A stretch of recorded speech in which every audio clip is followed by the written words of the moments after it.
Blog Talk Radio.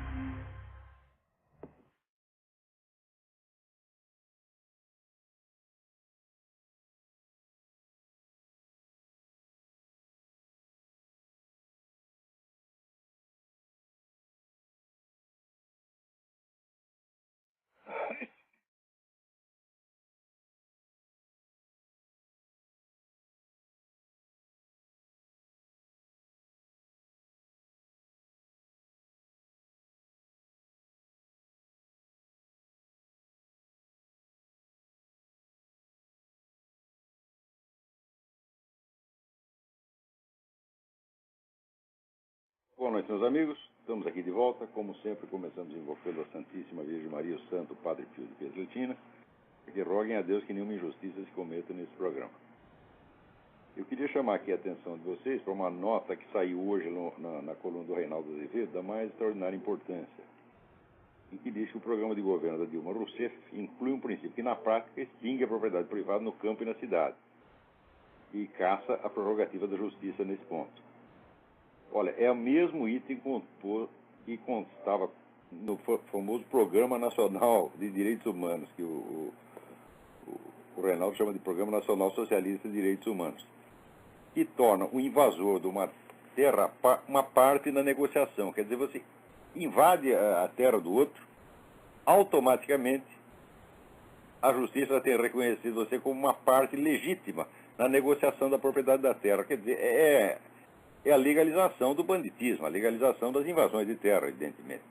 E aqui no programa da Dilma está claro, revogação dos atos do governo FHC e criminalizar os movimentos sociais. Ora, como criminalizar os movimentos sociais? Você não pode criminalizar o crime, porra. O negócio já é crime, quer dizer, você tomar a terra do outro é crime. Agora, quanto mais você tomar, invadir, queimar tudo, destruir tudo, botar os empregados para correr, dizer que é cedo, depois não produzir merda nenhuma ali, como esse MST, quanto mais terra ele toma, mais dinheiro ele quer. Ele diz, olha aqui, nós estamos invadindo mais terra, então agora nós temos mais responsabilidade, então agora vocês têm que dar mais dinheiro para nós. É só para isso que serve essa invasão de terra, porra. Então, agora, uma coisa que eu queria chamar a atenção é o seguinte, esse pessoal da direita, liberais, conservadores, etc., eles só veem a superfície da política, ao passo que o pessoal comunista, graças aos seus estudos marxistas, à sua formação marxista, gramsciana, etc., está muito acostumado a perceber e estudar os processos sociais de longo prazo, as transformações de longuíssimo prazo, que começam hoje para dar frutos daqui 50, 60, 70 anos. Isso também é assim, por quê? Porque o movimento comunista é uma coisa que já vem há muitas gerações. Você não pode dizer, o comunismo é o movimento político mais velho que existe no mundo. E o único que tem uma continuidade. Continuidade quer dizer que cada geração examina a experiência da geração anterior, aprende com ela, corrige o curso. E não tem ninguém no movimento comunista que tenha a ilusão de chegar vivo, né, ao paraíso comunista. Quer dizer, a vida deles é perseguir um futuro que se desloca para frente à medida que eles avançam, então nunca chega. É a promessa autoadiável. Por causa dessa promessa autoadiável, eles não precisam chegar a nenhum resultado, eles não têm pressa de chegar a nenhum resultado e por isso mesmo eles nunca param. Ao passo que o pessoal liberal conservador só pensa assim, no prazo daquilo que eles podem fazer em vida, sobretudo nas suas próprias carreiras, na sua própria ascensão social. Tá certo? Então, esses movimentos históricos de longo prazo se tornam invisíveis para eles. Absolutamente invisíveis. Então, eles são cegos e acreditam que a gente tem a obrigação de ser cego também. Se você tenta mostrar para eles esse processo de longo curso, eles, como não estão enxergando nada, acham que você está vendo coisas. E ainda riem da sua cara. Quer dizer, um imbecil total, analfabeto, despreparado, amador, tá certo? Infantil, que fica rindo das pessoas, experiente, que está tentando lhe ensinar alguma coisa. Está vindo aí, seu Zé Serra, isso é com você mesmo. Está ouvindo aí, ô milicada, generais, etc. É com vocês mesmo. Tá certo? Então, o pessoal do DEM, é com vocês mesmo. O empresariado, tá certo? Essa turma do Fórum da Liberdade, é com vocês mesmo que eu estou falando. Vocês são todos amadores, vocês não entendem merda nenhuma de política, meu Deus do céu. E agora, de fato, eu não conheço mais de 2 ou 3 pessoas nesse meio que sejam capazes sequer de ler, por exemplo, as obras de Antônio Gramsci. Eles leem, mas eles não entendem, eles não sabem o que o Antônio Gramsci está falando. Por quê? Porque o Antônio Gramsci era um homem, vamos dizer, de uma leitura extensa, ele conhecia toda a literatura europeia, ele sabia do que estava falando, e esse pessoal não é capaz de acompanhar. Então, isso quer dizer que a própria estratégia da Revolução Comunista se torna ilegível para os seus adversários e suas vítimas. É só que eles não entendem e também não querem entender. Então segue o princípio do avestruz. Ah, se eu não ver, então eu não vou me preocupar. Então eles fecham os olhos para não saber. É isso que está acontecendo. Ora, então, por exemplo, se você venceu um projeto de lei, vencemos um projeto de lei esquerdista e acabar com a propriedade privada. Meu filho, você venceu, esse vai ser o primeiro de uma série de 1000. Assim como eles fizeram na Europa. Você faz um plebiscito, perdeu o plebiscito, não tem importância, faz de novo, e de novo, e de novo, e de novo, e de novo. Eles podem esperar 20, 30, 40 anos.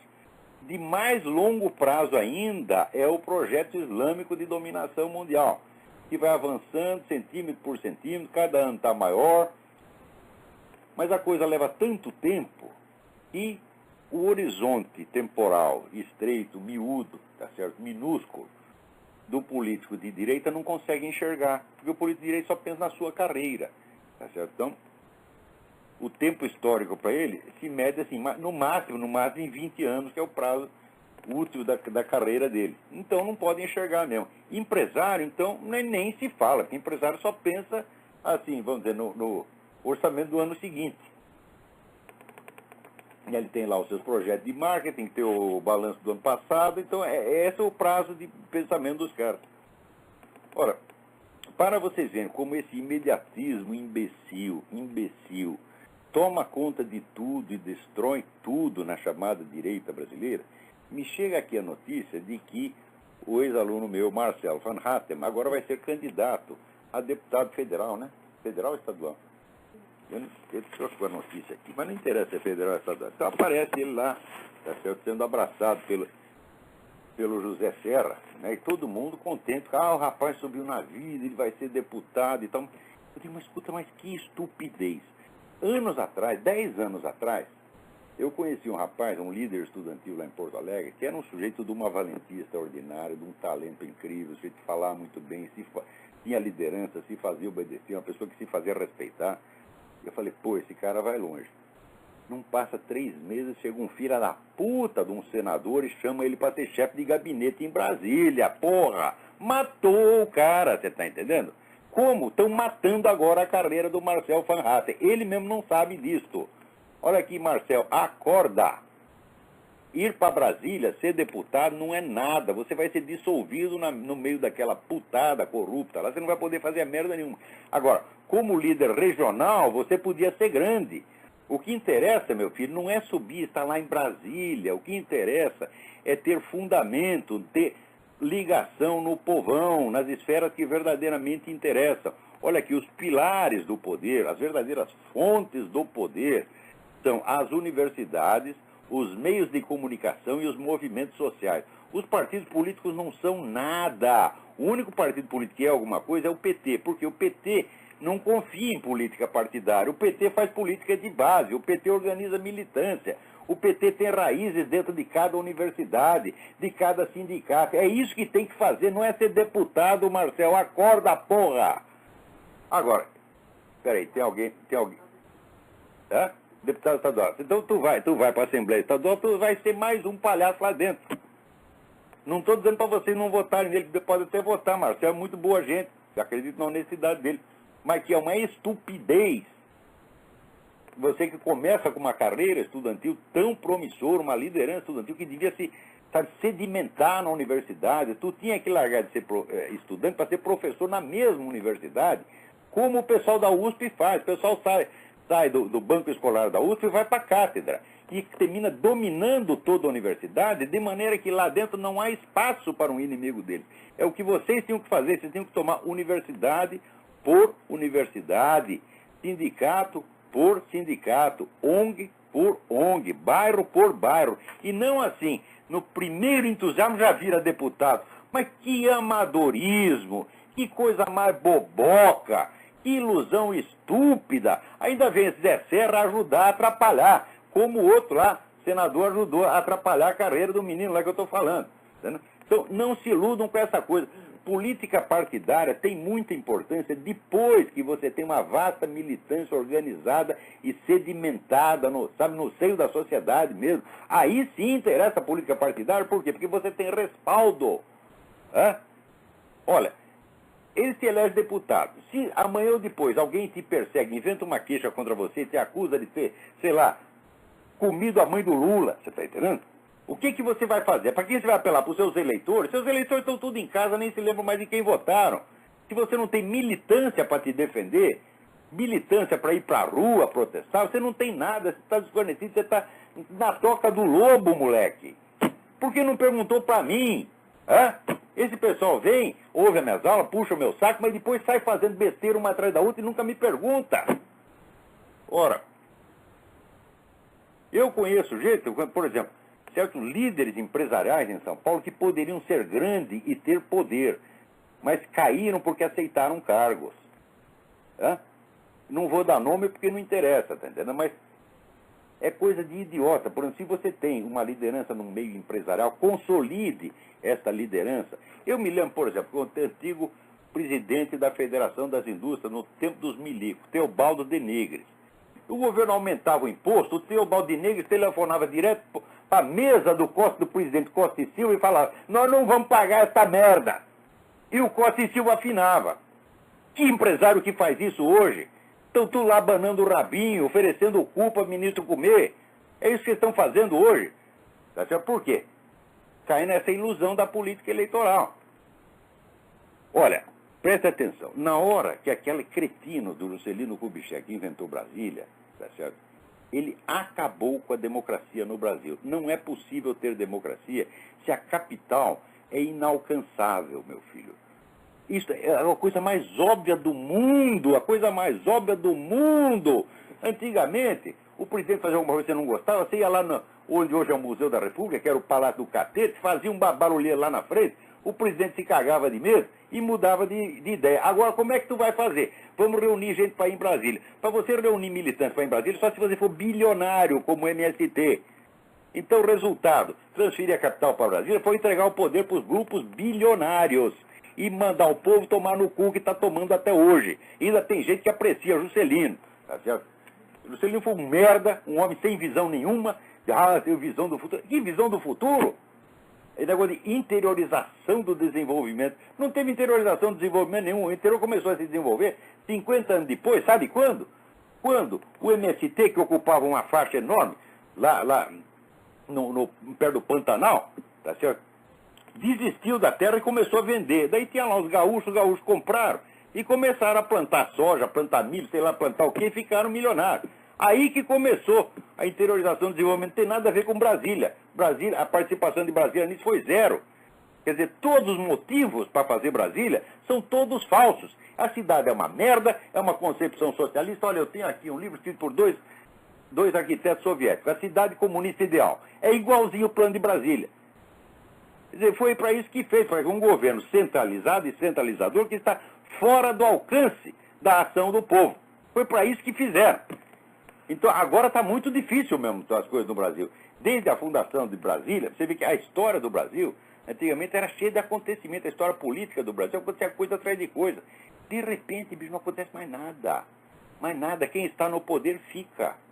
Fica eternamente. E vocês não tenham dúvida, logo que acabou o regime militar, quem entrou para o poder foi a turminha da USP. Aqueles intelectuais de merda da USP, entendeu? Então, lá, como tudo comunista, estão mandando até hoje, comunista disfarçado, que nem Fernando Henrique deram um banho nele, ficou parecendo que tinha mudado, o único banho que tomou na vida, entendeu? Ficou parecendo, agora eu sou moderninho, agora eu não sou mais comunista, não é o caralho, pô, tu sabe que é do mesmo jeito, tu mesmo te gaba de ser o maior dos gramscianos, porra, que palhaçada é essa? Tu fez tudo para que o PT chegasse no poder, boicotou o próprio candidato do seu partido, porque você queria o PT lá. Ora, agora vem me enganar? Só porque privatizou meia dúzia. Ele privatizou não porque gosta do capitalismo, mas que gosta dos caras que compraram. Assim, foi tu privatizou para favorecer teus amigos, não para favorecer o país. Né? Agora, aqui, Marcel Van Hatten, escuta o que eu estou te falando. Não se iluda. Mas vale, vamos dizer, a política oficial, a política que aparece em jornal, não interessa. O PT subiu, o PT cresceu porque o PT sabia disso. O PT preferia, aqui tem uma candidatura para deputado, e aqui tem aquele presidente de um sindicato. O que você escolhe? O cara, quero ser presidente do sindicato. Porque sindicato é militância, universidade é militância, ONG é militância. Agora, ser deputado na Assembleia não é nada, meu filho, isso não é nada. Tu vai para Porto Alegre só para levar porrada. Entendeu? Até a governadora leva porrada. Os caras não fazem manifestação, impede a governadora de sair na rua, cerca a casa da governadora. Por quê? Porque tem militância e ela não tem, porra. Quando é que vocês vão aprender, caralho? O negócio é organização da militância, organização de massa. Quem não entender isso tem que sair da política já. Agora, turma como Zé Serra e outros, pensa que política é marketing. É só você vender um produto de 4 em 4 anos, a turma compra. Agora, eleitor, só o cara só porque votou em você, vai sair para a rua para apoiar os teus projetos, para te defender quando você atacar? Não vai. O eleitor nem lembra em quem votou, meu saco. O eleitor não tem compromisso com o seu candidato. Ao contrário, ele sente, o eleitor brasileiro sente que ele fez um favor ao candidato. Olha, saí da minha casa, eu queria lá ficar vendo futebol, saí da minha casa para votar no filho da puta. Então já se sente credor do político, tá entendendo? Então, você ter boa votação não significa nada. Ninguém tem melhor votação do que Fernando Collor de Mello, e tiraram ele de lá com uma cuspida. Cuspida, porque o idiota era tão amador que acreditava em mobilização espontânea da população. Lembra quando queriam acabar com ele? Ele fez um apelo ao povo brasileiro que saísse na rua para apoiá-lo. Saindo na rua para cuspir nele. Por quê? Porque a militância do outro lado, a militância está organizada, está pronta para isso. Agora, aquele povo difuso, espalhado, a quem ele fez aquele apelo, mesmo que tenha ouvido, não ia sair. Porque se você é um cidadão, você vai sair sozinho da sua casa, sem saber para onde você vai, para fazer uma manifestação de rua, se não tem uma organização para te guiar, para dizer, olha fulano, em tal lugar, tantas horas, tem lá fulano te esperando, se não tiver isso, não tem manifestação nenhuma. Agora, como é que o sujeito chega a ser presidente da República e não sabe uma coisa dessa, porra? Então, olha, eu não acredito que o Collor tenha roubado grande coisa, não. Eu acredito que ele roubou aquele Fiat Elba. E o resto é mixaria. Mas ele caiu por burrice. Mereceu cair porque é burro demais, você está entendendo? É incompetente, é amador, metido, arrogante. Não ouve quem sabe, não ouve quem estudou. Puta que pariu! É? O negócio é esfueda, viu? Puta merda. Agora aqui, chega aqui o artigo do Percival Pugina contando essa história de que o Hospital das Clínicas de Porto Alegre descobriu com a capela que tem lá, local de culto e oração, que está lá há 22 anos, é inconstitucional e mandou fechar. Olha, sabe o que se faz com esse tipo de ordem? Não obedeçam, puta merda! Hã? Por exemplo, vocês que fumam cigarro e são ofendidos porque te proibiram de fumar em tudo quanto é lugar. Junta 50 amigos, vai no restaurante e fumam todos juntos. Faça isso uma vez, 2 vezes, 3 vezes, 10 vezes. A porra da lei cai, meu Deus do céu. Agora, você tudo põe o rabo entre as pernas, manda parar de rezar, você fica quieto, quer ser politicamente correto. Assim não dá, porra. Tem que dizer, nós vamos rezar aqui na sua cara, seu filho de uma puta. Tá bem? Você vai rezar lá pro Satanás, vai oferecer sua bunda pro Satanás, porra. Olha aqui, porra. Agora, aqui, por que não vai para frente? Aqui, leu lá no Júlio Severo. Aqui, esse bispo Manuel Ferreira, né? Que vai aqui liderar a campanha da Dilma entre os evangélicos. Ora, meu Deus do céu. A Dilma é claramente abortista, comunista. O que tu vai fazer lá, o Manuel Ferreira? Tu vai lá e vê se tu ganha um dinheirinho, porque é isso que tu quer, você tá entendendo? Agora, bom, senador Marcelo Crivella, esse nem se fala.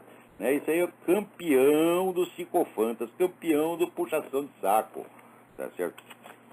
Se encontrar você na rua, cuspo na sua cara, seu bosta. Né? Olha, eu tenho as pessoas que têm sorte, porque eu jamais as encontro. Tá certo? Eu às vezes vou em lugares, espero encontrar, falando, quem sabe fulano está lá, nunca está. Puta merda. Olha aqui, o Felipe Ortiz me escreve aqui, perguntando, né, aqui no artigo, nós quem, cara pálida?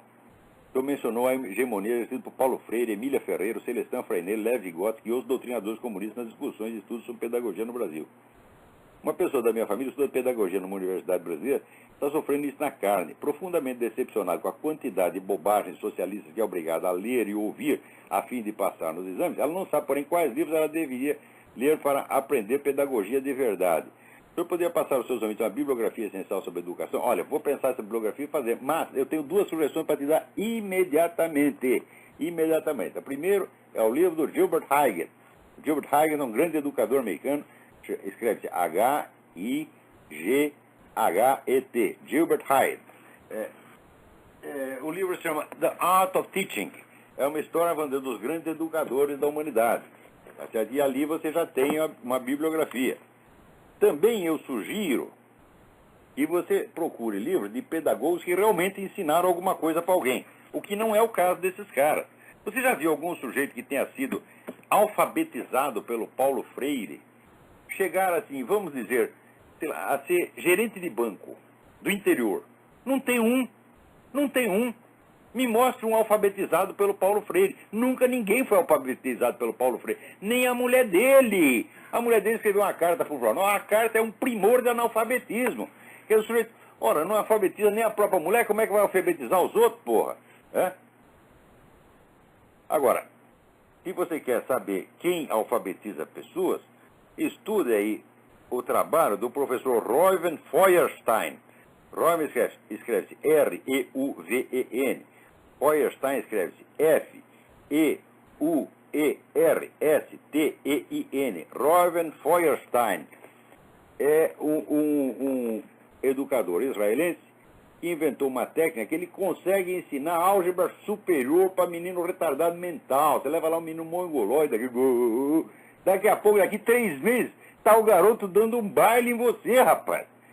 O Feuerstein faz isso, porque ele descobriu a coisa mais óbvia do mundo, olha, todos esses educadores aqui, Paulo Freire, Emília Ferreira, e sobretudo Jean Piaget, que o pessoal puxa tanto o saco do Jean Piaget, para mim é uma besta quadrada, eles não sabem uma coisa, que a educação não se dá, o processo de aprendizado não se dá entre o sujeito do aprendizado e o mundo. Não é assim, tem eu aqui e tem lá o objeto dos meus estudos, o mundo. Não é assim, entre eu e o mundo tem um treco que se chama professor. Professor, tá entendendo? Quer dizer, é o mediador. Sem o mediador não há educação, cara, não há processo de aprendizado direto entre o sujeito e o objeto. Não existe isso. E o Jean Piaget passou a vida estudando isso que não existe. Daí o Feuerstein chegou lá e inventou um negócio que se chama aprendizado mediado. Por quê? O nome é até redundante, porque todo aprendizado é mediado. Se não tiver mediador, não tem aprendizado. Então ele diz, precisa de alguém que ajude o sujeito a aprender. E esse alguém é o professor. E você tem que fazer de tal modo que o seu aluno queira melhorar. O Reuven Feuerstein escreveu um livro que se chama Não Me Aceite Como Eu Sou.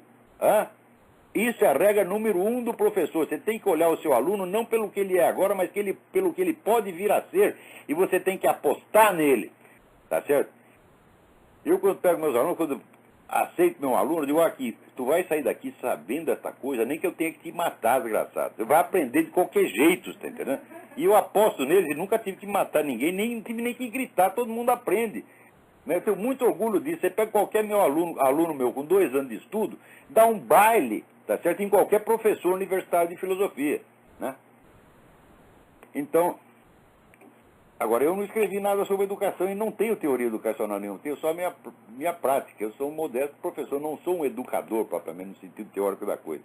Então, vão lá no Reuven Feuerstein, tá? Olha aqui, ele só tem esse livro que é Não Me Aceito Como Eu Sou, mas tem aqui um livro, escrito por 3 alunas dele, que explica tudo direitinho. Elas chamam-se Mandia, M-A-N-D-A, Mentis, M-E-N-T-I-S. A outra é Marilyn Dunn Bernstein e Marlene Mentis. Mas você vê só pelo nome da primeira, Mandia Mentis, você já localiza isso pelo Bookfinder. E o livro chama-se Mediated Learning. Mediated Learning. Olha, é da mais alta importância esse trabalho. É um livro prático, tem muitos exercícios, você vai aprender a coisa direitinho. Por esse exercício você pode até começar aí tentando aplicar. Se você está em Curitiba, Paraná, você procure lá esses meus maravilhosos alunos e colaboradores do Instituto Olavo de Carvalho, a Luciane Amato e seus colaboradores. porque elas são formadas na técnica Feuerstein. Tem outro amigo meu, Ahmed El Tassa, que mora na China, que é um brasileiro, apesar do nome, né? Ahmed Youssef El Tassa. É difícil de falar, mas o cara é brasileiro. E ele mora na China com a bolsa lá do governo chinês. É o primeiro não chinês que foi admitido na Academia de Ciências da China. Tá certo? O homem é um erudito formidável. E ele foi aluno do Feuerstein, fez um monte de curso do Feuerstein. Ele, inclusive, ele disse o seguinte, ele disse que o meu curso tem efeitos intelectuais parecidos com o do aprendizado Feuerstein, se bem que eu não dou aula para criança, eu não sei ensinar criança, eu sou professor de adulto, tá certo? Então, aqui, aliás, o Felipe Ortiz, que me escreveu essa carta, ele é aluno do seminário. Então, eu vejo a inteligência dos alunos despertar, acordar e se fortalecer dia a dia, tá certo? E eu não estou dando essas aulas para fortalecer a inteligência, estou simplesmente ensinando filosofia. Só que a coisa tem um efeito que vai para além do mero aprendizado. Só que eu não sei teorizar a coisa. Eu sei fazer, mas não sei ensinar como se faz. Tá certo? Tanto que, até hoje, eu não encontrei, vamos dizer, um aluno que pudesse, vamos dizer, me substituir nas aulas, com exceção, vamos dizer, desse pessoal lá de Curitiba, a Luciana Mato, que é a pessoa que mais estudou esse meu material ao longo do mundo e que é um talento extraordinário, uma mulher de uma coragem, de uma perseverança maravilhosa, né? Então, eu sei fazer, mas eu não sei ensinar como é que faz, tá certo? Agora, o Feuerstein, ele faz, ele ensina como é que faz, e as pessoas saem aplicando essa técnica e obtendo resultados maravilhosos. Então, não esqueça esses dois nomes, o Gilbert Hyatt, The Art of Teaching, a arte de ensinar, e eu acho que tem uma tradução no Brasil, salvo engano. Se não tiver, vai ter que ler em inglês. Também está querendo moleza, pô, né? E o livro da Mandia Mentis, Mediated Learning. Fica por enquanto as sugestões. A partir do livro do Hyatt, você tira outros títulos de livros que deve ler, mas eu mesmo vou tratar de providenciar essa bibliografia que você pediu. Também não deixem de ler aqui no site www.yocreoenplazas, Creo, C-R-E-O-N-E-N, Plazas, Plazas.com, que é o site organizado pelo filho do coronel Luiz Alfonso Plazas, para dar conta de toda a monstruosidade que foi esse julgamento do pai dele. Está lá agora reproduzido um artigo do Fernando Londoño. Fernando Londoño foi um político importante, é um radialista de enorme audiência em Bogotá. Eu dei uma entrevista para ele quando estava lá, e tem esse artigo dele que se chama El Negócio de las Desapariciones, porque o coronel foi o sujeito que desocupou o Palácio da Justiça quando invadido pelo M-19, subsidiado pelo traficante Pablo Escobar, ele que tirou as pessoas de lá dentro, salvou quase 300 pessoas lá dentro, foi acusado pela desaparição de 11 pessoas, tá certo? Ao mesmo tempo em que tinha 11 cadáveres não identificados. Então, por que não supor a coisa mais óbvia? Os 11 que nós não conseguimos achar são esses 11 que estão aqui, que nós não conseguimos identificar. Não, em vez disso, inventaram a história de que o coronel tinha levado os 11 para a escola de cavalaria e matado os 11. Você sabe por quê? Os 11 eram o quê? Eram garçonete do bar do Palácio da Justiça. Agora o coronel que está lá invadindo, perseguindo terrorista, vai sair matando garçonete. Ó, porra! Ó, meu saco! Então, o Fernando Londoño conta, como aliás eu também já contei num artigo, o que foi essa merda desse processo, onde a condenação foi feita com base em 3 testemunhas, tá certo? Testemunhos absolutamente autocontraditórios, cada um autocontraditório consigo mesmo, um dos quais já desmentido pela própria testemunha. O cara foi lá, inventou um testemunho, porque recebeu dinheiro do promotor para fazer isso, porra. E depois ele mesmo fez outro depoimento desmentindo o primeiro. Só que é o seguinte, o desmentido não entrou no processo. A juíza, essa Maria Estela Rá, vagabunda, filha de uma puta, tirou isso de lá. Agora, eu fico até envergonhado porque eu li o requerimento do advogado, do coronel, Jaime Granados, né, pedindo a revisão da sentença. Então, ele é obrigado, por força da lei, a escrever excelentíssima, meritíssima. Se fosse ele, é putíssima, né? Mas ele é obrigado, por força da lei, como é colombiano, eu não sou colombiano, eu falo o que eu quiser, você tá entendendo? Então, se encontrar essa mulher na rua, também cuspo no seu olho, dona, tá entendendo? Que é o que a senhora merece. Aliás, uma cuspida minha seria uma honra para a senhora. Entra na sua biografia. Seus bisnetos vão dizer Tá certo? Minha bisavó foi cuspida pelo Olavo de Carvalho. Foi o acontecimento mais importante da vida dela. Alô, quem está na linha? Alô? De São Paulo, tudo bem? Fale mais alto, por favor. É o Ricardo aqui de São Paulo, tudo bem? Ricardo, tudo bem? Professor, como atividades aí ontem? Como é? Como eu não passou a sei. festividade Olha, ontem? geralmente eu vou na festa do 14 de julho, mas esse fim de semana eu estava... Do 4 de julho, perdão. Todo ano eu vou, mas esse ano eu estava com muito sono, passei o dia dormindo. Então, para mim, o 4 de julho foi uma maravilha, né? Mas eu não sei como foi pro resto, mas deve ter sido bom como sempre. O pessoal aqui é muito patriota. Quer dizer, o 4 de julho aqui é mais festejado do que o carnaval no Brasil. Ah, o 7 de setembro aqui sim a gente dorme, mas aí eu não sei como é que é, então... Setembro é só parada militar. Agora aqui tem festa mesmo. Todo mundo promove festa no 4 de julho. É uma coisa impressionante. O que eles amam esse país é uma coisa maravilhosa de você ver. E de dar vergonha na nossa cara. Porque a gente só faz festa quando a seleção brasileira ganha. Quer dizer, o Brasil não é um país. O Brasil é um clube de futebol. Hã? Professor, eu te liguei porque eu tive uma curiosidade, eu não sei se aí nos Estados Unidos... Eu acho que tá, porque as coisas que eu assisto vêm daí. Na assinatura da minha TV a cabo, eu coloco nesses canais de documentário, é o dia inteiro falando de extraterrestre, de disco voador. Ah, eu achei que era só na TV a cabo, na TV fechada. Não, agora na Globo, na Record também, na Band, é o dia inteiro falando de disco voador. Que esse povo tá louco aí, ó? Esse negócio de disco voador, tá certo? É coisa para assustar criancinha. Isso aí foi inventado por esse pessoal de Nova Ordem Mundial para criar uma fantasia, um temor imaginário de que a Terra vai ser invadida por extraterrestres. Então nós precisamos ter um governo mundial para nos defender. Isso aí tá assim, faz 50 anos que é a mesma merda. Tá entendendo? Ó, extraterrestre, olha. Eu acho que eu trabalhava na revista Planeta, né? Veja que coisa, onde você arrumar emprego. Então eu acho que no espaço não existe... Eu acho que no espaço sideral não existe vida inteligente. A maior prova disso é que o Lula veio de lá, viu? Pois é, exatamente. Exatamente. O Lula veio da estrela Sirius. Então, ele foi cagado pela estrela Sirius. Um abraço, professor. Tudo de bom pra você. Tudo de bom. Então, esse negócio de extraterrestre, vamos dizer, isso tudo é uma gigantesca empulhação. Por quê? Eu, no tempo que estava na revista Planeta, eu li um monte de depoimentos sobre extraterrestres. Então, aconteceu o seguinte. Tinha 200 pessoas que dizem que viram descer a nave em tal lugar e descer um extraterrestre. Todos coincidiam no momento e no lugar, só que cada um descrevia de um jeito. Como era o ET? Ah, era azul. Ah, não, era verde. Ele tinha escama. Não, ele era peludo. Ele era grandão, ele era baixinho. É um negócio de louco, porra. Então, esse negócio do ET são manifestações claramente diabólicas. É um monte de, vamos dizer, sabe, ilusões verdadeiras, ilusões que se materializam de algum modo, né, e que enganam um monte de pessoas. Agora aqui, o Alexandre Fontainha me escreve aqui dizendo o seguinte, dizendo que outro dia ele leu um artigo do Ronald Radosh.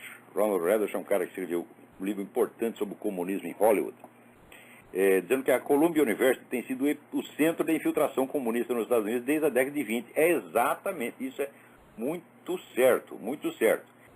Então ele diz que ele leu aqui, o artigo é assustador, e diz que... E ele pergunta, de dois professores que estão ali mencionados, Cloward e Piven, pergunta quem são esses. Eu escrevi um artigo sobre Cloward e Piven mais de um ano atrás, no Diário do Comércio.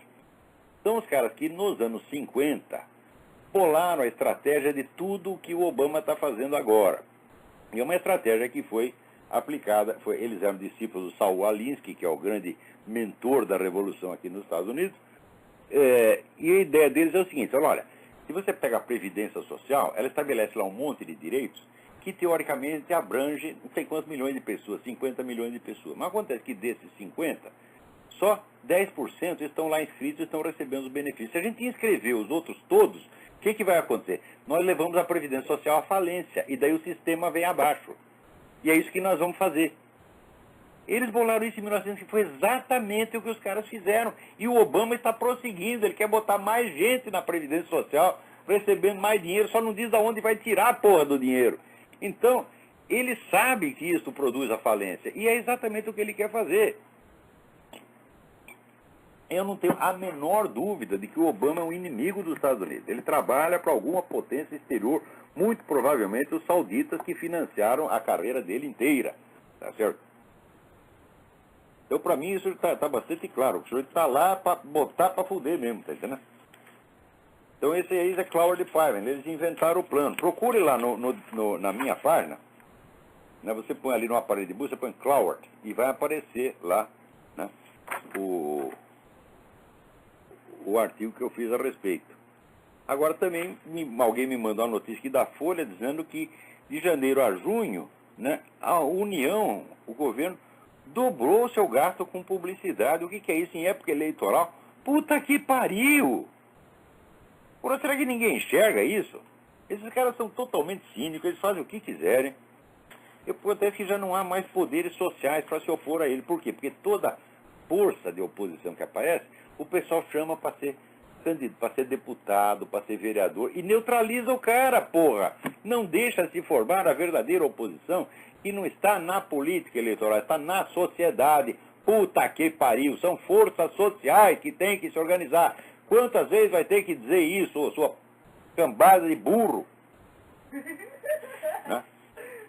Agora, aqui o Rodney Cardoso me escreve que eu apoio o projeto da lei do Dia do Atirador. Esse projeto tem importância simbólica para ressaltar a dignidade da posição do atirador esportivo ou não esportivo, o sujeito que tem uma arma em casa para defender a sua família. Apoio o projeto, sim, tem que ter lá a lei do Dia do Atirador, tem que homenagear esses caras. Porque quantas pessoas atiradoras já não salvaram? Eu já li milhares de histórias desse tipo. Né? Então, tem um assalto lá no seu onde, por coincidência, tinha um atirador profissional, esportivo lá no meio, o cara deu um jeito no negócio. Todo dia mesmo li aqui, saiu um livro de uma igreja que foi invadida por causa de metralhador. E tinha um cara lá, um atirador esportivo, com uma arma no bolso. E ele, com a arma de bolso, acabou com o problema.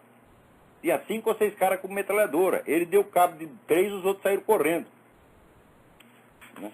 Agora, aqui na Colômbia também, saiu aqui a notícia da France Press, um menino que fez uma caminhada de 70 quilômetros para pedir que as Farc libertem o pai dele. Olha, tem gente que defende essa merda das Farc. Como é que você pode tirar um pai de casa, manter o cara lá preso por 12 anos, por 15 anos, sem motivo nenhum? Sem motivo nenhum. O cara é um sargento do exército, meu Deus do céu. Né? Agora, tem algum membro da Farc, algum assassino, traficante da Farc que ficou na cadeia 12 anos? Não fica nem 12 dias, porra! Porque a putada toda se imobiliza, que nem o pessoal que invadiu lá o Palácio da Justiça, foram todos anistiados.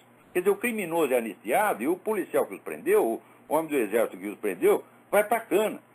Então, isso aí é como se faz um golpe de Estado por via judicial.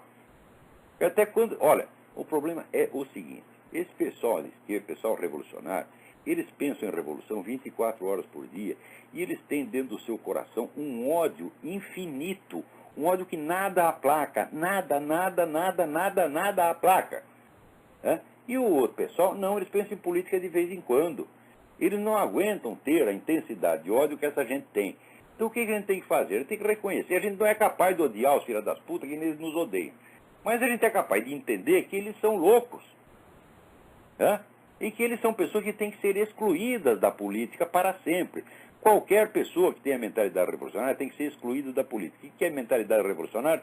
É a promessa do futuro autoadiável a ser realizada mediante a concentração do poder. O futuro maravilhoso é autoadiável por natureza, porque não é definido o estado a que se pretende chegar, então conforme você vai andando, o futuro vai se distanciando.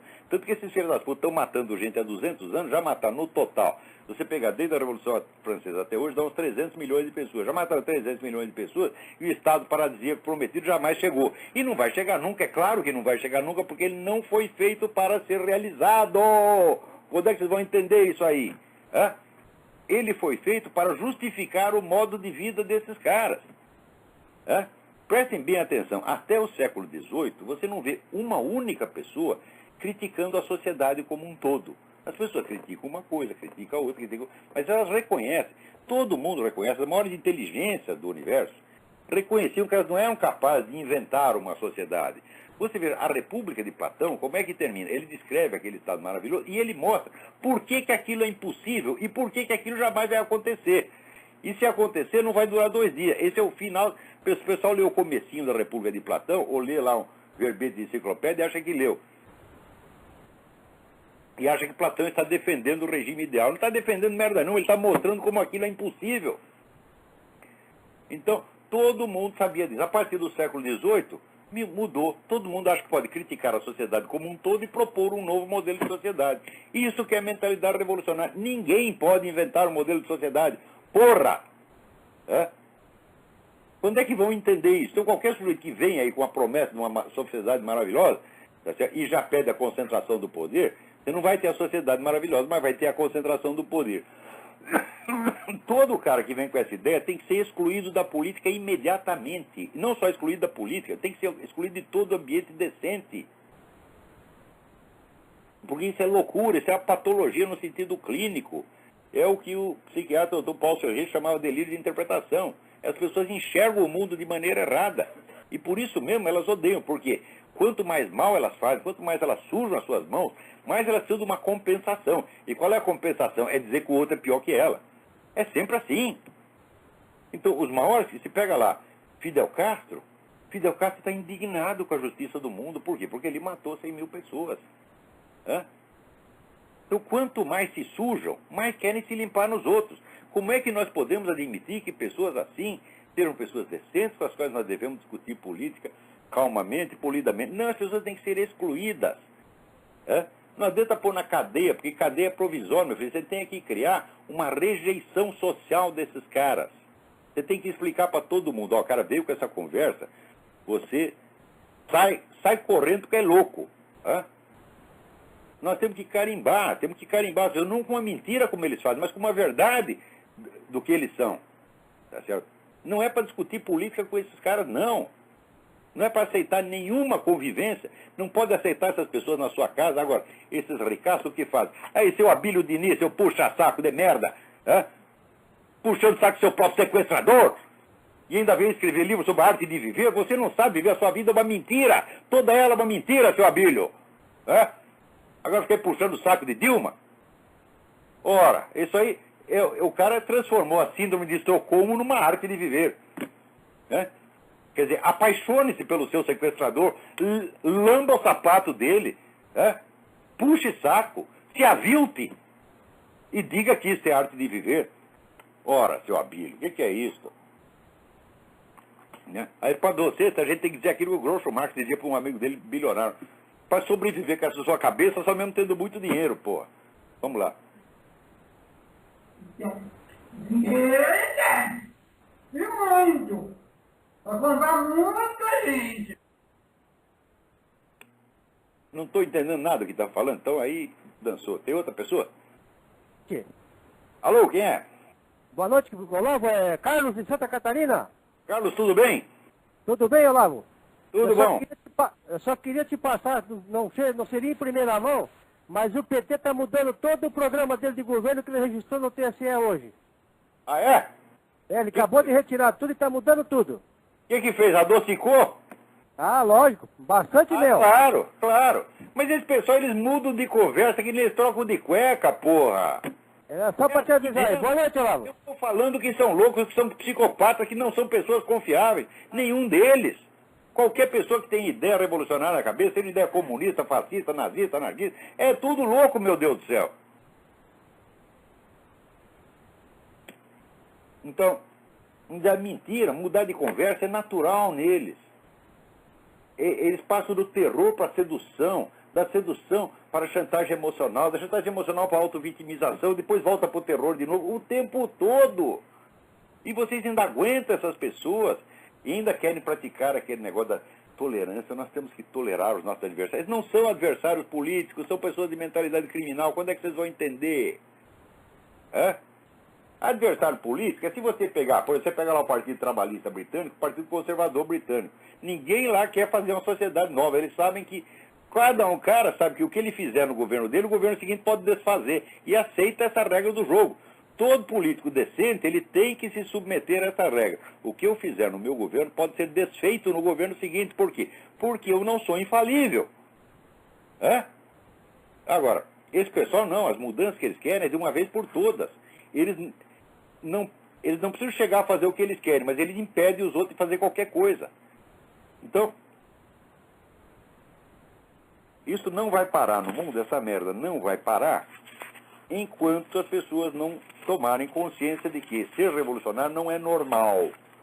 Ser revolucionário explícito, seja disfarçado. O camuflado é pior ainda, né?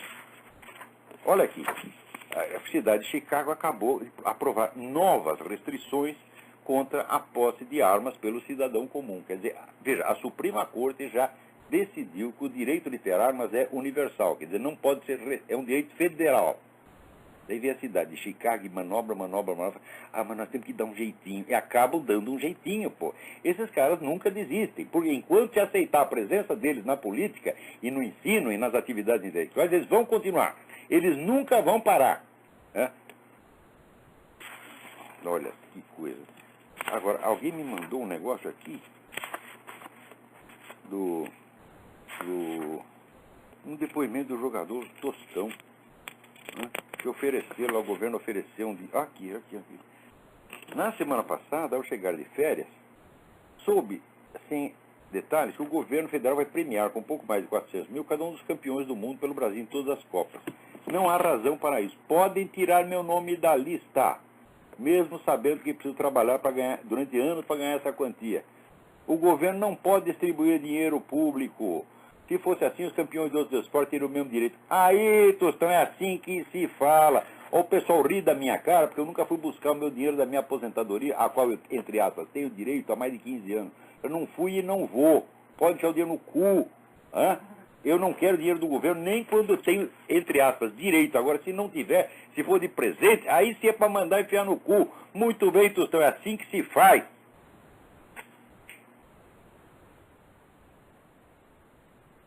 Vamos lá, quem está na linha aí? Alô? Alô? Alô, professor Olavo? Sim. Aqui é Alberto, de São Paulo. Aqui é Alberto, de São Paulo. Tudo jóia. Eu gostaria de parabenizá-lo pelo incrível trabalho que o senhor tem feito com as mentes de alguns poucos brasileiros, levando a gente a pensar.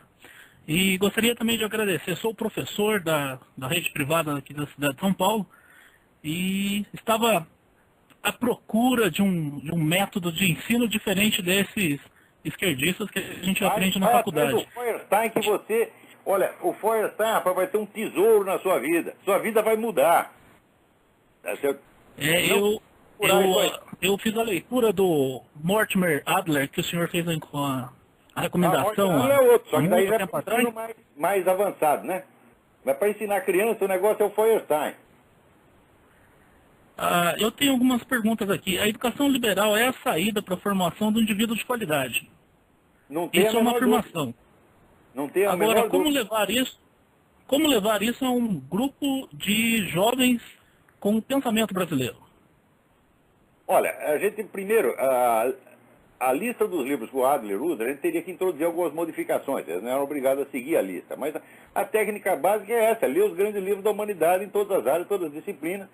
E, sobretudo, os livros que inauguraram disciplinas. Não é para você saber o que é geometria, nada melhor do que você ler a geometria de Euclides. E assim por diante, né?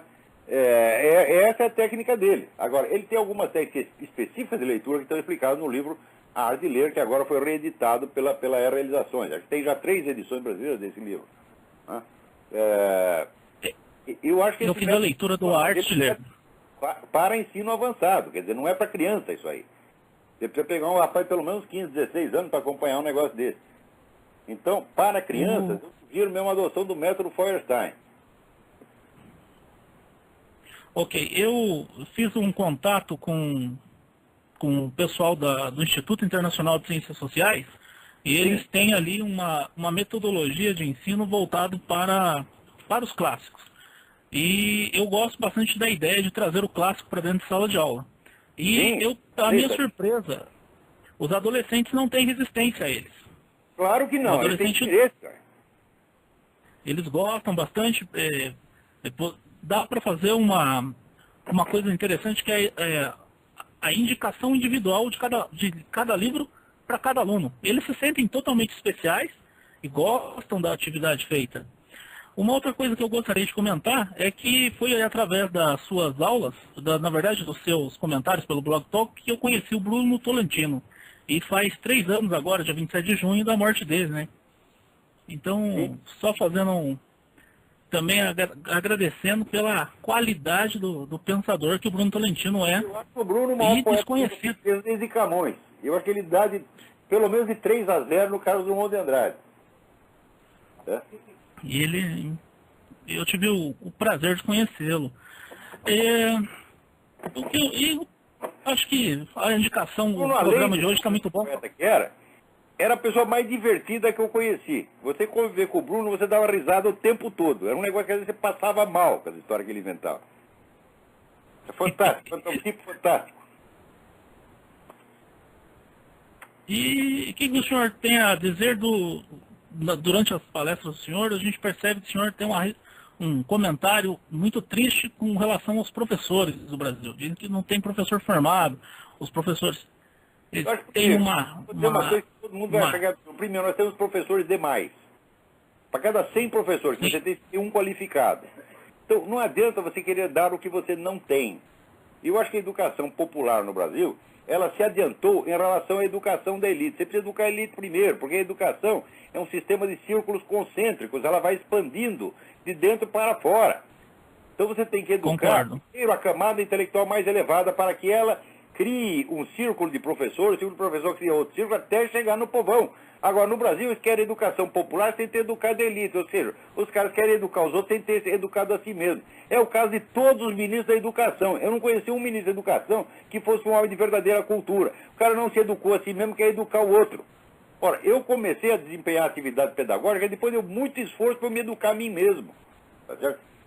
E você vê, Aristóteles entrou na academia de Platão com 18 anos de idade, saiu com 38, e aí ele começou a ensinar, porra. Agora esse pessoal não. Faz aí um cursinho de merda, que ele não presta atenção, e já sai enfiando merda na cabeça das crianças, porra. E acha que isso é maravilhoso. Você tem que ir lá ensinar comunismo, ensinar luta de classe para as crianças, ou ensinar ódio para as crianças, e ensinar também a dar o cu, que é importante para você progredir na vida. Certo? Então, é isso que estão ensinando para as crianças. Agora ainda faz greve de professor, que é aumento. Devia ser aumento de porrada, aumento, sabe chinelo, chinelado na sua bunda. Você tem que devolver vocês para suas mães.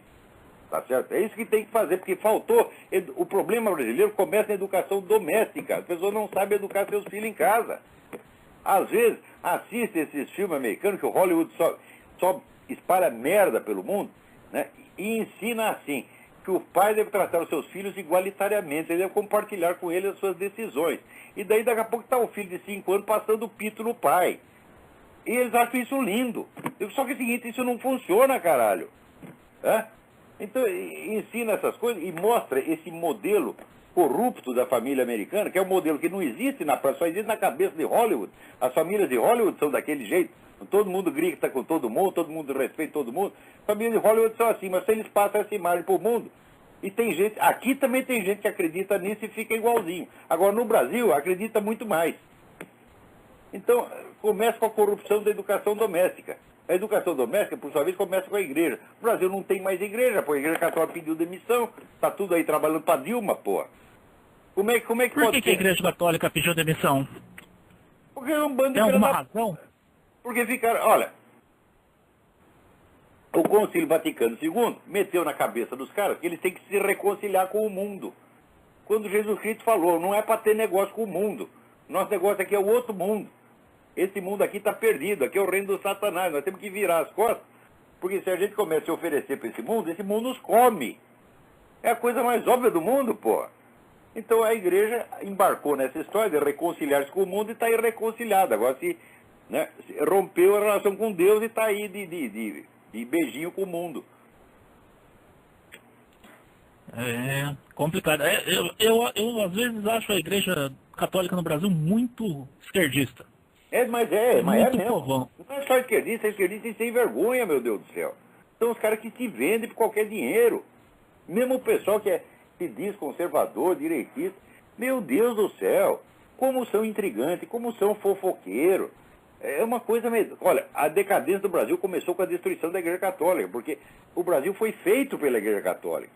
O Brasil foi feito pelos jesuítas, meu Deus do céu. O Brasil foi feito por duas coisas, a Igreja Católica e o Exército. Se você corrompe essas duas coisas, acabou o Brasil. Né? Então, aqui nós... Bem, muito obrigado. Foi feito pelas igrejas protestantes. Né? Então aqui tem, vamos dizer, os pilares dos Estados Unidos são as igrejas protestantes e a maçonaria. A maçonaria aqui é uma coisa bastante decente que fez muito bem para o país, entendeu? Não é que nem a maçonaria em outros lugares, como na França, por exemplo, que é tudo comunista, anticatólico, filha da puta. Isso aqui não são assim, não são antirreligiosos de maneira alguma. Então, e a maçonaria no Brasil? Eu não estou acompanhando, mas pelo que eu sei, ela não é como a maçonaria francesa. Eu não vejo esse anticatolicismo louco na maçonaria brasileira. Inclusive, é bom saber que a República Brasileira nasceu de uma aliança entre a Igreja Católica e uma parte da maçonaria. Teve uma revolta lá contra o Império, então, e foi a partir do advento da República que a Igreja Católica teve alguma liberdade no Brasil que antes não tinha. O imperador, quaisquer que fossem os seus méritos, que são inegáveis, ele era anticatólico, tá certo? E perseguiu muito a Igreja Católica, os dois imperadores. Então, com a República, a Igreja finalmente pôde respirar um pouco, pôde abrir escolas, pôde criar novas paróquias, etc, etc. E isso foi graças à aliança da Igreja com uma parte da maçonaria. Então, a coisa não é tão ruim assim. Então, vamos lá. O nosso tempo aqui está acabando. Né? E, peraí, tem mais um chamado aí. Alô, Alô, Leandro? Quem é? É Leandro? Leandro, tudo bem? Tudo bem? Eu queria saber o que o senhor acha das leis que criminalizam a palmada como meio dos pais disciplinarem os filhos e se há eficácia na palmada. Eu já disse, essa aí foi uma lei que os deputados fizeram para se defender contra as suas mães. Eles proibiram as mães deles de dar palmada neles, que é o que eles mereciam, porra. Né? O que é isso? Quer dizer, você... Então a palmada não é um ato criminoso, é um ato disciplinar. Eu, felizmente, eu jamais tive... Acho que bati um pouco nos primeiros, mas muito raramente. Depois do segundo, terceiro, nunca mais tive que dar palmada, nunca mais tive que nem gritar. Porque eu não acredito que criança seja um bicho rebelde. Criança tem um instinto da obediência, tem um instinto de copiar o pai e a mãe. Então é só você usar isso, você fazer as coisas, você dar o exemplo, eles fazem igualzinho. Agora, se você sair gritando o seu filho, o que ele vai aprender? Vai aprender a gritar. Né? Se você é nervoso, ele vai aprender a ser nervoso. Então você tem que dar sempre o exemplo e ter o senso da sua autoridade. Está entendendo? Então, se você confia na sua autoridade, a criança vai confiar também, porque Deus deu um pai para eles para protegê-los e para ajudá-los. Então eles têm o instinto de te obedecer, até por uma questão de autodefesa. Agora, esses camaradas que querem proibir palmada, essa exibição de bom mocismo, essa coisa hipócrita, nojenta, do politicamente correto. Ah, não pode dar palmada no filho, não pode fumar, não pode falar tais palavras. Ah, vão todos tomar no cu, você está entendendo? Olha, eu felizmente no meu filho não tive que dar palmada, mas se encontrar os deputados que votou, isso dou muitas neles, na bunda deles. Né? Aquelas bundas peludas vão ficar tudo esfoladas. Né? Então é isso, olha, nosso tempo infelizmente acabou. Até a semana que vem, muito obrigado.